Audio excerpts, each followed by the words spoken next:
beleza? Bom, nós chegamos então à fase final do nosso módulo de cardio. Por que eu digo que é fase final? Porque a gente vai falar da regulação.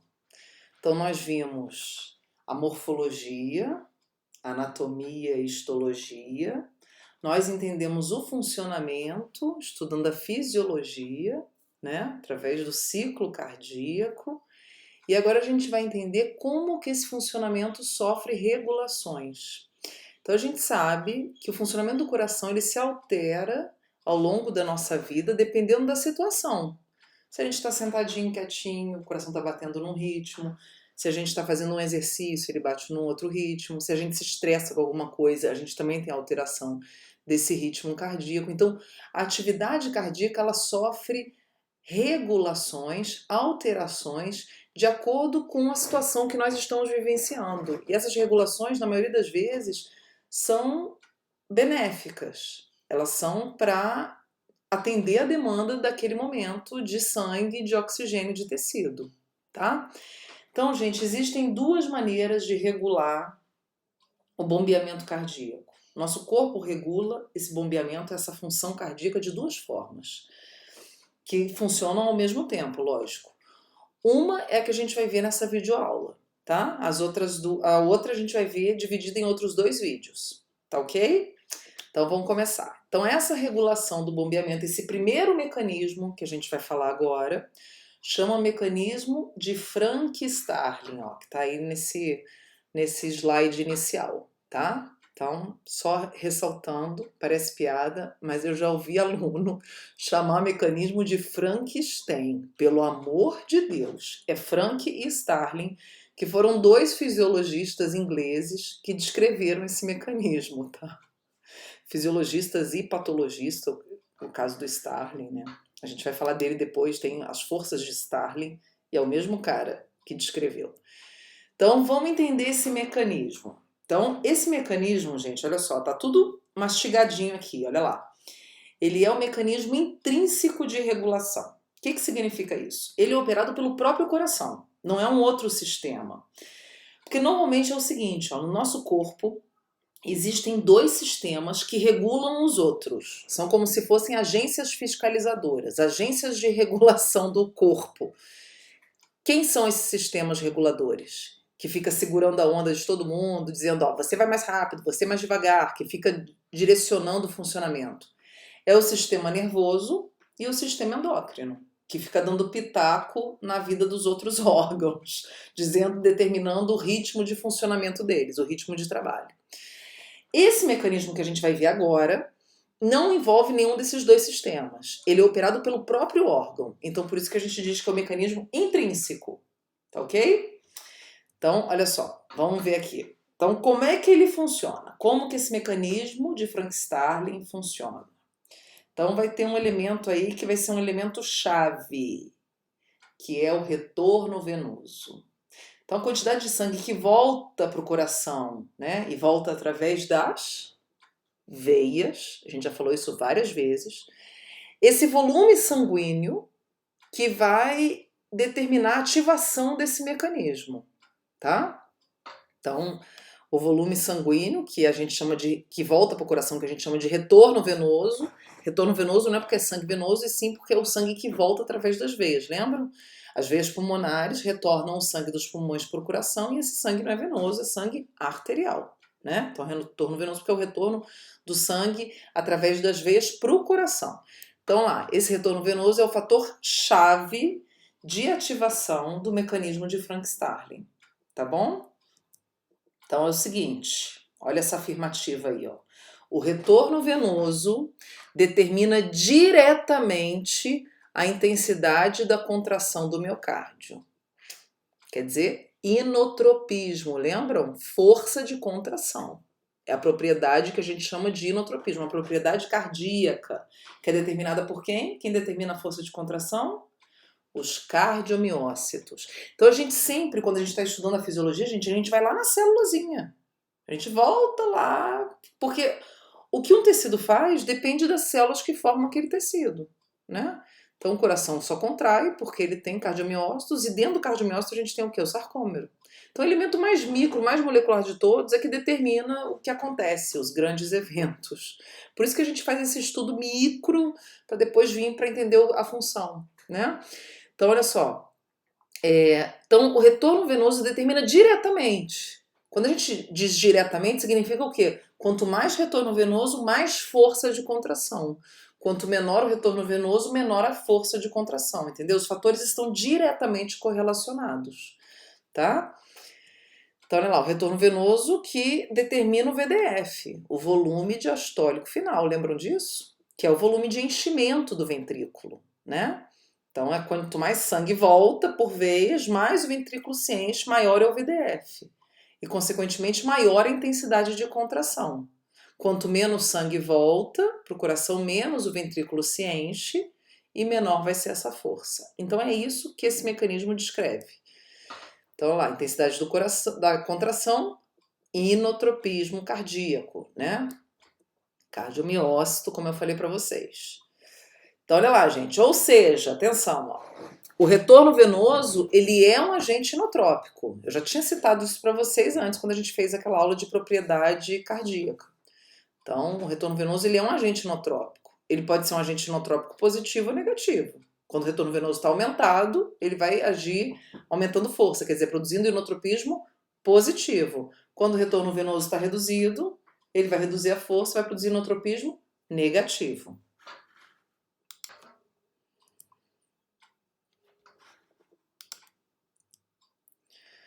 Bom, gente, então isso significa o seguinte, ó, aquilo que eu comentei com vocês. Quanto maior o retorno venoso, maior a força de contração. Quanto menor o retorno venoso, menor a força de contração. Que é aquilo que eu afirmei para vocês, ó, o retorno determina diretamente, tá? Bom, gente, então para entender, né? Então a gente já sabe o seguinte, ó, que o retorno venoso, ele vai determinar a intensidade de contração do miocárdio. Beleza? Vamos entender agora como, o que está no meio desses dois? Retorno venoso, força de contração. O que produz essa ligação, esse elo, essa conexão entre esses dois fatores, né? Aumenta o retorno venoso, aumenta a força. Como? Então vamos ver aqui o mecanismo, né? Que está envolvido nessa questão. Então é o seguinte, a gente tem que lembrar que a força é função dos cardiomiócitos. Então, inotropismo é de responsabilidade do cardiomiócito, é determinado pelo cardiomiócito, né? Que é a célula que possui quem? Os sarcômeros. Então aqui a gente tem ó, um corte histológico do miocárdio, olha que lindo, né? Cheio de cardiomiócitos, e a gente vê as linhazinhas bem fininhas lá dentro, tá vendo? Do rosa, são os sarcômeros.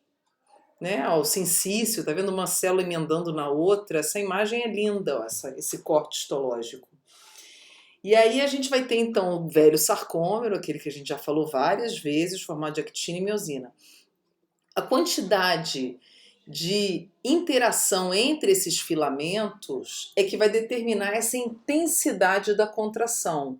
Quer dizer, quanto maior a interação entre actina e miosina, mais a gente vai ter eles deslizando, mais esse sarcômero vai encolhendo, tá vendo? Ó, tava largão aqui em cima, um estado mais relaxado, à medida que ele vai produzindo contração, a gente vai tendo o estreitamento do sarcômero. Quanto mais ele estreitar, maior a força de contração produzida, tá? Então agora vamos entender a relação do retorno venoso com essa história aí. Olha lá, vamos botar mais elementos. Então, o aumento do retorno venoso, aquilo que a gente estava falando, ó, vai aumentar o que? O VDF. Quem é VDF, gente? Volume de enchimento ventricular. É o volume diastólico final, né? Então, quanto mais sangue volta pelas veias, mais a gente enche os ventrículos. Maior vai ser o volume diastólico final, né? Já que o enchimento acontece durante a diástole, a gente já falou disso. Então, quanto maior esse VDF, maior vai ser o estiramento dos sarcômeros, né? Mais o sarcômero, que está lá encolhidinho, actina e miosina, vai esticar assim, ó. É que nem pegar uma mola e puxar, mais ele vai puxar. Então, maior vai ser esse estiramento, maior vai ser o afastamento entre actina e miosina. Só não pode afastar completamente, que senão elas não têm mais como se conectar uma na outra. Tem que ficar uma sobreposição mínima ali, né? Quando acontece esse desatrelamento, a gente chama de distensão muscular, que pode acontecer também no miocárdio, tá? Levando a um quadro que a gente chama de insuficiência cardíaca, quando desatrela. A gente vai falar disso um slide mais para frente, né? 2. Bom, então maior estiramento dos sarcômeros, esse maior estiramento dos sarcômeros vai possibilitar depois um maior deslizamento entre a quitina e miosina. Então é que nem como eu falei para vocês, é que nem a gente pegar um elástico, por exemplo, uma mola e puxar ela bastante. Quando a gente soltar, esse tranco de retorno vai ser maior, né? Vai ser mais intenso. É a mesma coisa com o sarcômero. Quanto mais afasta a quitina e miosina, mais estica o sarcômero, depois ele volta com tudo. É que nem pegar, sabe, carrinho de fricção de criança. Quanto mais a gente puxa para trás, mais ele anda para frente. É a mesma coisa, a lógica aí da história. Então, ó, o aumento do deslizamento entre a quitina e miosina produz aumento da força. Inotropismo positivo. Vamos lá. E aí, se a gente aumenta a força, a gente aumenta a ejeção de sangue, o volume de sangue ejetado, que a gente chama de débito sistólico, né? Aumentando o débito sistólico, aumenta quem, gente? Débito cardíaco. Por quê? Porque, olha lá, olha que bonitinha a formulazinha, né? Lembrando que essas fórmulas é só para a gente, na verdade, entender a relação entre os fatores, para facilitar até como lembrança, né? Um resuminho lá. Porque o débito cardíaco ele é determinado pelo débito sistólico vezes a frequência. Então, se eu aumento o débito sistólico, eu obviamente vou aumentar o débito cardíaco, né? Então, a gente vai ter essa relação, ó. Então, quanto mais sangue sai do coração, menos sobra no coração. Lembram? Volume sistólico final. Maior vai ser a redução desse volume mínimo, né? Que é no final da sístole, a gente vai ter esse volume mínimo menor. Quanto mais sangue sai, menos sobra, tá? É o volume sistólico final. E lembrando de novo lá, lembrando mais uma formulazinha aqui que serve para a gente entender a relação entre os fatores. O débito sistólico ele é dado pelo volume máximo, VDF, volume diastólico final, menos o volume mínimo, que é o volume sistólico final, tá? Aqui, gente, ó, só para a gente contextualizar em que situação esse mecanismo ele vai acontecer, né? Ele vai operar. Em que situação a gente tem aumento de força, né? Então, o aumento da força ele é produzido pelo aumento do retorno venoso. É um dos fatores que vai produzir isso. Então, que situações a gente tem aumento de retorno venoso? São essas que eu botei aqui, ó, alguns exemplos. Então, quando a gente tem reposição volêmica, né? Lembrando que volemia está associado com volume de sangue, terminação mia, normalmente associado a sangue, tá? Então, a volemia, a reposição volêmica, ela vai produzir aumento do retorno venoso, que vai levar todo esse mecanismo aqui a ser acionado. Então, que situação a gente pode ter reposição volêmica? Na transfusão sanguínea, quando a gente coloca soro, vai infundir soro na veia de alguém. Você está jogando volume líquido, né, para dentro do espaço vascular. E normalmente é via venosa, o acesso é venoso, então é direto no sistema venoso, produzindo diretamente o quê? Aumento do retorno. Tá, gente? Uma hidratação, a pessoa beber bastante água, essa água vai ser absorvida no trato gastrointestinal e vai para onde? No sangue. Isso produz aumento de volume sanguíneo, que vai produzir aumento do retorno venoso. Belezinha?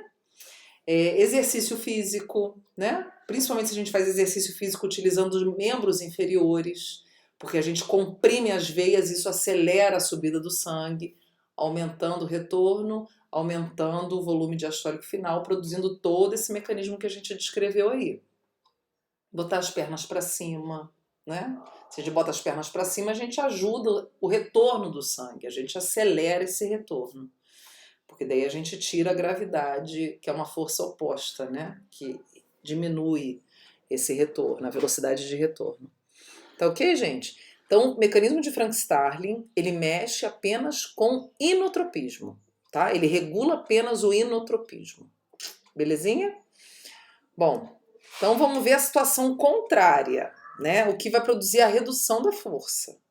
Vai ser, obviamente, quando a gente tem redução do retorno venoso. Então, a redução do retorno venoso vai produzir redução do VDF, volume diastólico final. Os ventrículos vão se encher menos. E aí a gente vai ter tudo o contrário do outro. Menor estiramento do sarcômero. O sarcômero não vai esticar tanto. Isso vai produzir uma redução do deslizamento entre actina e miosina. Então ele vai puxar pouquinho, então ele volta pouquinho também. E aí a gente vai ter redução da força, né? Redução do inotropismo. Então a redução da força vai produzir redução do débito sistólico. Vai ser tudo ao contrário do anterior.